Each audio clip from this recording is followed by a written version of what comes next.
ठोक मोर्चाच्या कार्यकर्त्यांना पोलिसांनी नोटीस बजावली आहे। मराठा क्रांती ठोक मोर्चाचे कार्यकर्ते आज पुण्यामध्ये शरद पवारांच्या निवासस्थानाबाहेर आंदोलन करणार होते, पण त्याच्या आधी त्यांना नोटीस बजावण्यात आली आहे आणि शरद पवारांच्या घराबाहेरील आंदोलनाला परवानगी नाकारण्यात आली आहे। पुण्यातील मोदी बाग या निवासस्थानाबाहेर आंदोलनाची हाक देण्यात आली होती। आरक्षणाबाबत भूमिका स्पष्ट करावी अशी मागणी आंदोलकांची आहे आणि त्यामुळेच हे आंदोलक शरद पवार यांच्या पुण्यातील मोदी बाग इथल्या निवासस्थानाबाहेर आंदोलन करणार होते, मात्र पोलिसांनी त्यांना परवानगी नाकारलेली आहे आणि या कार्यकर्त्यांना या आंदोलकांना नोटीस बजावली आहे। तर या विषयी अधिक माहितीसाठी आपले प्रतिनिधी अमोल धर्माधिकारी थेट पुण्याहून आपल्या सोबत जोडले गेले आहेत। अमोल, काय सांगाल? मराठा क्रांती ठोक मोर्चाकडून आंदोलन केलं जाणार होतं शरद पवारांच्या निवासस्थानाबाहेर, मात्र पोलिसांनी नोटीस बजावली आहे। सध्याचे काय अपडेट्स आहेत? तरी सुद्धा आंदोलनावर हे कार्यकर्ते ठाम आहेत का?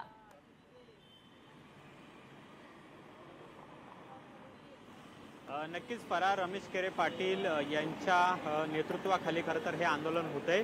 पोलिसांनी या आंदोलनाला परवानगी नाकारलेली आहे, तरी सुद्धा रमेश केरे पाटील आणि मराठा समाजाचे जे इतर कार्यकर्ते असणार आहेत ते अगदी काही वेळातच मोदी बाग हे जे शरद पवारांचं निवासस्थान आहे आणि त्यांचं कार्यालय सुद्धा आहे इथे पोहोचणार आहेत। या पार्श्वभूमीवर आपण पाहिलं की पोलिसांचा तगडा बंदोबस्त आहेच, पण दुसरीकडे राष्ट्रवादी काँग्रेस शरद पवार पक्षाचे कार्यकर्ते पदाधिकारी सुद्धा या ठिकाणी आलेले आहेत। केरे पाटील आल्यानंतर त्यांचं आणि त्यांच्या मराठा बांधवांचं स्वागत सुद्धा या ठिकाणी या राष्ट्रवादीच्या कार्यकर्त्यांकडून केलं जाणार आहे। कोणताही अनुचित प्रकार घडू नये यासाठी पोलिसांचा बंदोबस्त सुद्धा तगडा या ठिकाणी तैनात करण्यात आलेला आहे। अगदी काही वेळानंतरच रमेश केरे पाटील आणि मराठा समाजातले जे कार्यकर्ते आहेत ते या ठिकाणी पोहोचतील। हेच शरद पवार यांचं मोदी बाग इथलं जे त्यांचं कार्यालय आहे, जिथे आता आतमध्ये कार्यालयात स्वतः शरद पवार हे सुद्धा बसलेले आहेत आणि कार्यकर्त्यांच्या भेटीगाठी आहेत त्या सुद्धा सुरू आहेत, पण कोणताही अनुचित प्रकार घडू नये यासाठी आपण पाहिलं की पोलिसांसोबतच जे पदाधिकारी आहेत राष्ट्रवादी काँग्रेस शरद पवार पक्षातले हे सुद्धा मोठ्या संख्येने या ठिकाणी आलेले आहेत आणि एक प्रकारे सुरक्षा कवच आहे ते संपूर्णपणे शरद पवारांच्या भोवती आपल्याला या ठिकाणी पाहायला मिळेल।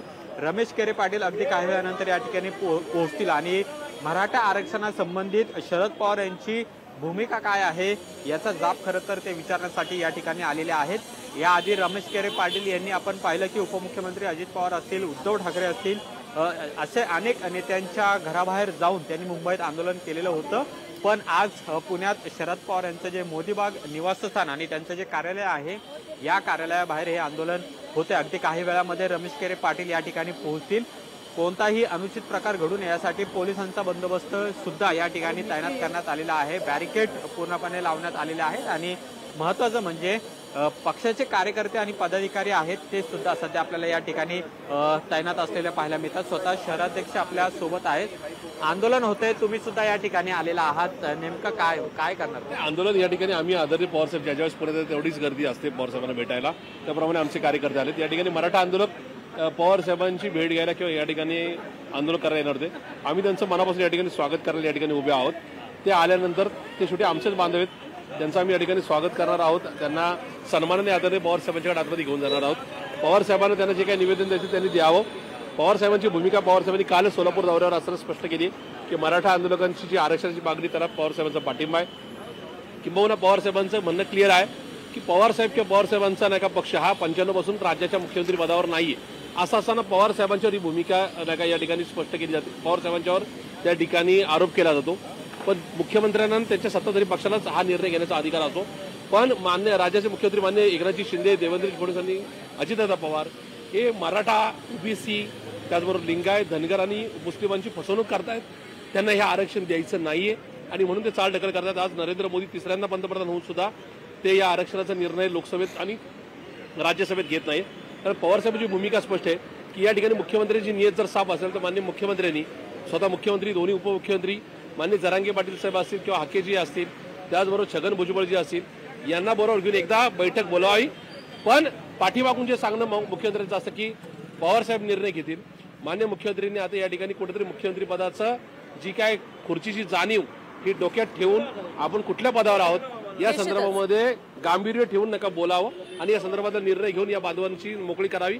यांना सुद्धा कळून चुकले की 34 दिवसात आचारसंहिता आली, आम्हाला मुख्यमंत्री आणि त्यांचा पक्ष फसवतोय किंवा समस्त राजकारणी फसवतात, अशा आंदोलकांच्या नका मनात गरज झाल्यामुळे आंदोलक आता जास्त संतप्त झालेत आणि मुख्यमंत्र्यांनी आता समजून घेण्याची गरज आहे। तर ही पक्षाची भूमिका आहे आणि त्याचबरोबर राष्ट्रवादी काँग्रेस शरद पवार पक्षाचे कार्यकर्ते निश्चितच. सुद्धा पदाधिकारी सुद्धा या ठिकाणी आलेले आहेत आणि निश्चितच अमोल. रमेश केरे पाटील ज्यावेळेस येतील त्यावेळेस त्यांचं स्वागत करून शरद पवारांना जे निवेदन त्यांना द्यायचं आहे ते सुद्धा ते देणार आहेत. निश्चितच एकूणच असं म्हणता येईल की ज्यावेळेला रमेश केरे पाटील येतील त्यावेळेला हे कार्यकर्ते त्यांचं स्वागत करणार आहेत, निवेदनही स्वीकारणार असल्याचं दिसतंय. त्यामुळे कसं चित्र असेल त्याचे अपडेट आपण घेत राहूया. दरम्यान धन्यवाद तुम्ही दिलेल्या या सविस्तर माहितीसाठी. लोकशाही मराठी ऐका, पहा, जागरूक रहा.